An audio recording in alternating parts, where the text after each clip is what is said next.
what were some of the problems that were faced during this experiment? One of the problems we experienced was the string that we used to control the hand tighten it broke, so we had to use a tougher string. So what do you think of the color scheme of the whole hand? For the color scheme, I thought we just put some colors together that we all liked, and we didn't really think how it would turn out in the end. Were there any problems in printing the hand? There actually were problems in printing the hand. It would skip, the printer we have skips one layer in every print it does.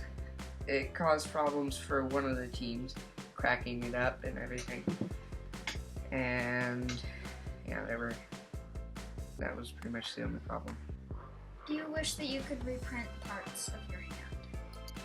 I do wish we could reprint our hand so that it could be the right size for at least one of us.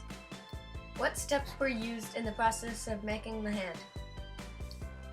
The steps used in the process of making the hand were, first you had to put the files into a 3D printing thingy program, then you sized them correctly, then you print it, then you have to assemble it, then you have to put in the elastic, then the cords that will actually make the hand close, and then you put in the Velcro to make it all shut. Describe the challenges you experienced along the way and your solutions.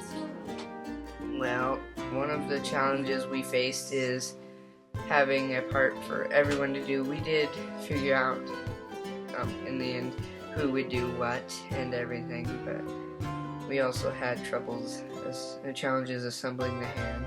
Well, small ones, but we eventually figured it out.